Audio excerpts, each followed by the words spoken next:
All right, so I hear this question all the time about fixing the world out there. There's a lot of problems, there's violence, there's war, there's, you know, problematic issues. Okay? What should we do about it? We should, you know, people have questions about how does this spirituality, non-duality, and mix with making positive change in the world. Okay. So I have two answers to that. One answer the ego is going to love, or your particular ego is going to love if you're somebody who wants to be a crusader and help the world, take active steps in the world. And the other answer the ego will not like. Okay. So, answer number one. Yes, go out if you feel called to protest, if you feel called to, get letter writing campaigns, if you feel called to be a crusader, right? If you feel called of there's injustices in the world, if you feel called to right those wrongs, go do it. Absolutely. Okay? And in the world of form, we need people like that. Okay? I'm going to give two big examples over the last 120 years or so in America. Okay, the women's suffrage movement for voting for women, right? So you need women. The women and some men helped out, but mostly women. They went out. They protested. They lobbied. They gathered. It started small and then it grew and grew over many years, and then finally forcing uh, Congress and forcing sort of the male, if you want to call it patriarchy, fine, just the male dominance, because only men could vote in America for, I don't know, 100 years or plus or whatever. Only men, and also white men, okay, until the after the Civil War, then black men could vote. Okay. Uh, so yes, we need that. And then the other one is obviously the example is the civil rights movement. Okay. Dr. Martin Luther King and only, I said only black men could vote, but then we know with Jim Crow laws and in the South especially, um, black people were still treated as second class citizens, right? So yes, protests. We needed to protest Martin Luther King, and it was both of these cases were the women's suffrage and the civil rights movement were nonviolent. Okay, and again, that's a key thing too, nonviolent. So yes, to make effective change in egoic consciousness in the world of form, for us to live, yes, we do need people like that. Okay, now from a um, purely like a sleep awake point of view, okay? So egoic consciousness, a sleep consciousness, you could think of like a bell curve, right? So you have, and then in the middle, most of us are kind of in the middle. We're kind of positive.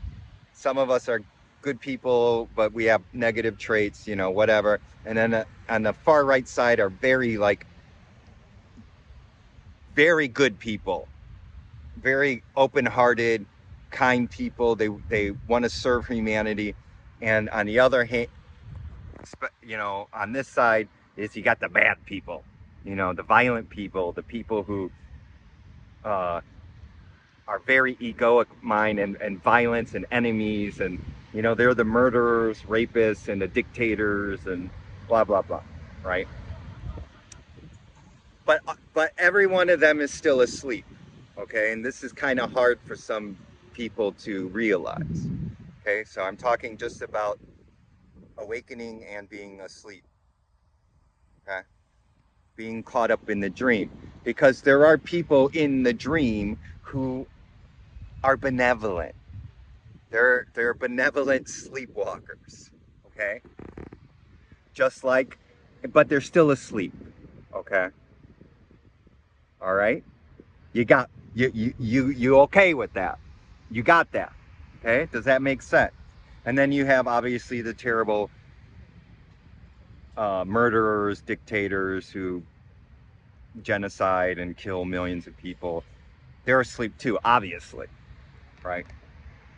So, so for whatever karma, the good, the good people, there's people who do good, but they're still asleep. Okay. So, so yes, do if you feel called, if you know about the Enneagram, the we got little music action going on. The Enneagram is like a personality, nine personalities, and the one personality uh, of the Enneagram, number one, not the number one, but number one, is the reformer or the crusader, somebody who really wants to change the world, and we need people like that. Okay. And I'm sure the number three is the achiever. They could be people who want to change the world. Number four, the artist. They could be want to change the world. Oh, number two, the helper. They want to help out. I mean, everyone to a certain degree on the Enneagram. The peacemaker. Okay, you might want to be peaceful, but again, if you haven't had an awakening, you're still asleep. But you still have that personality drive to help humanity. Okay. All right. So that's so go do it. Now, if you want to awaken to your eternal truth, because people who are quote unquote do-gooders asleep are still separated from source. They're still in separation consciousness. Ultimately, on a deep fundamental level, even though they still do good. And so they still experience dukkha. They still experience suffering. Okay. Especially, as you know, when they don't get what they want, especially when they want to affect change. And I'm sure you know people like this who they want to do good, and people are like, I don't give a shit. Or, whatever. Like, I don't want to join your protest. Or the protest doesn't do any meaningful change, and they suffer because of it. Okay. So there's that aspect to it. Okay. So the question I would have is, what is driving your it's a desire to change the world. Okay. Why is that important to you? Okay. Okay. So from an awakening point of view, then I would, and the ego might not like this, is trying to fix the world can get in the way of of awakening, of growing, of your spiritual growth, of awakening from the dream. Okay, because you could spend the rest of this incarnation trying to fix the world, trying to go to this protest, and then in 2 years there's another issue, and then you're helping to fix that protest. And then in a couple more years, there's a war and you're going to protest that. Okay.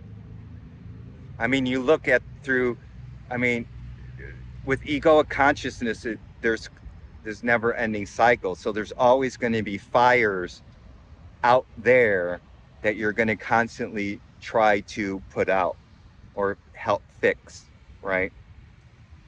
And you're not working on here, you're the inside.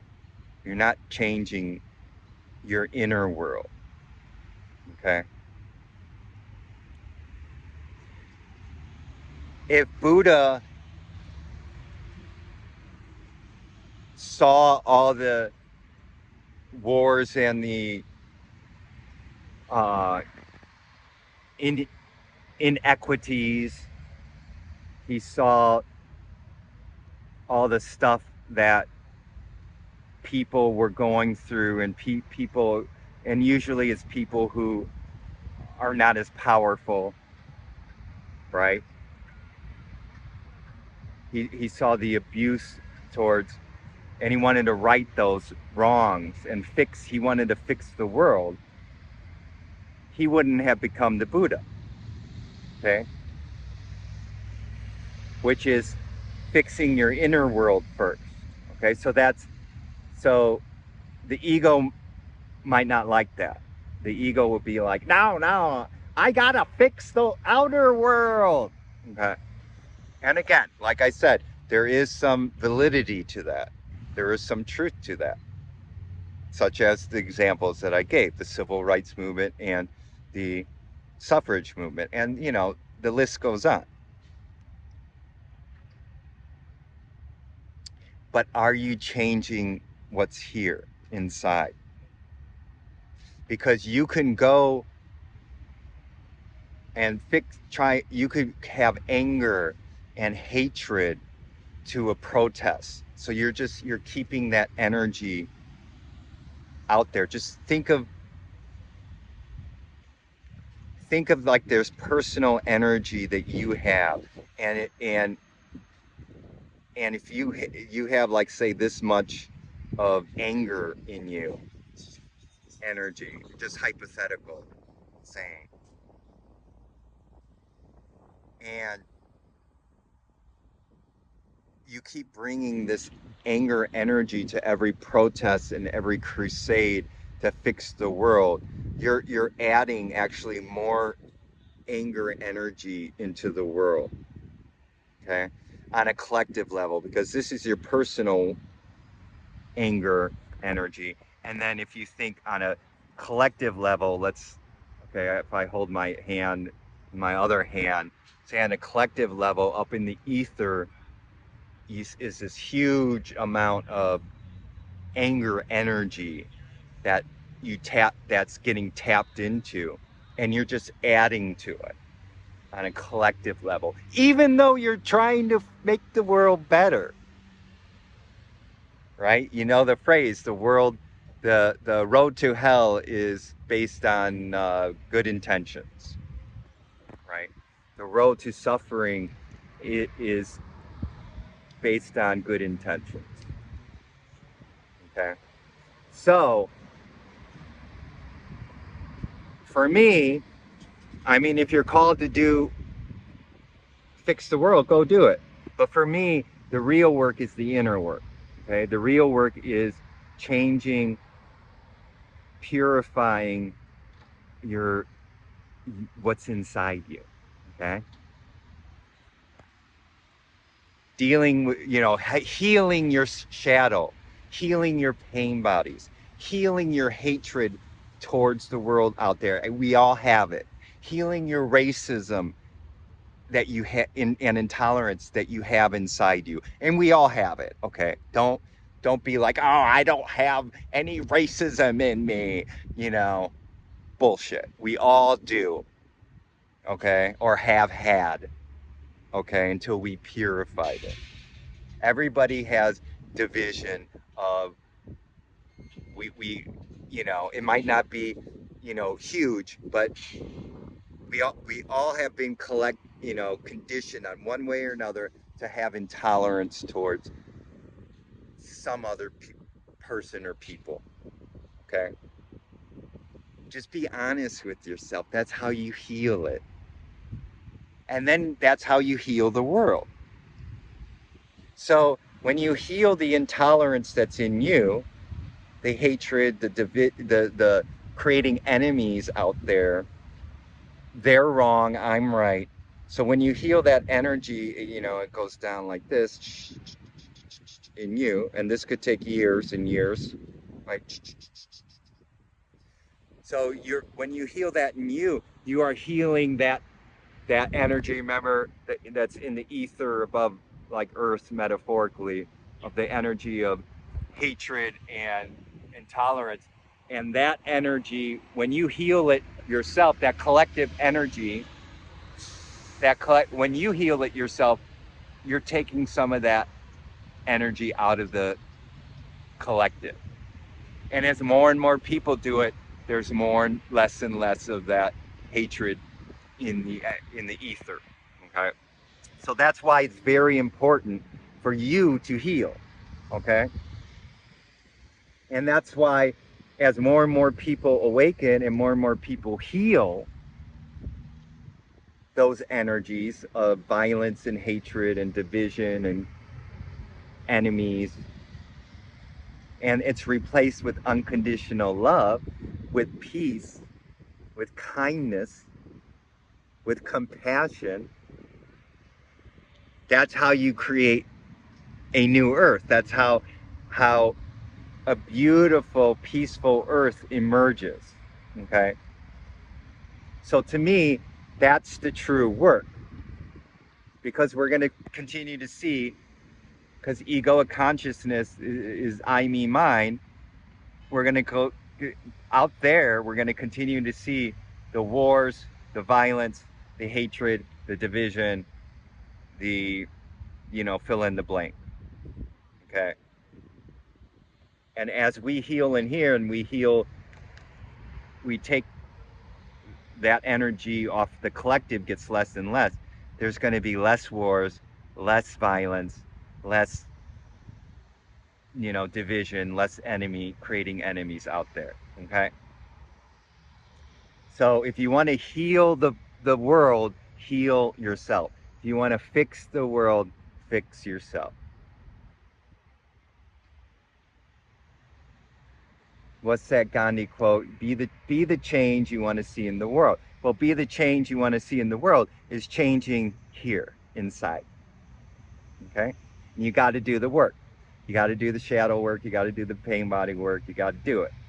Okay, that's just the facts, Jack.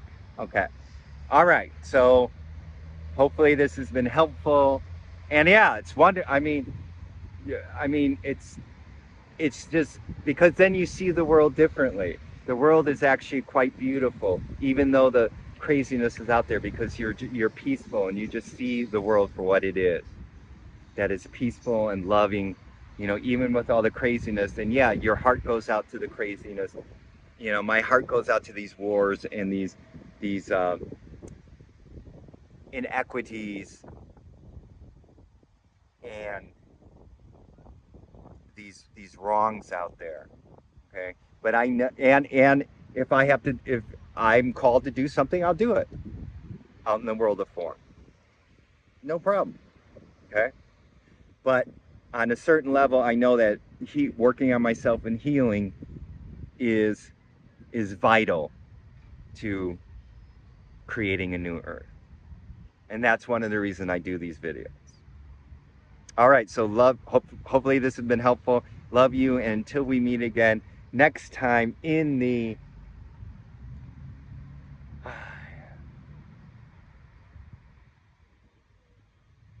perfection of this beautiful now moment.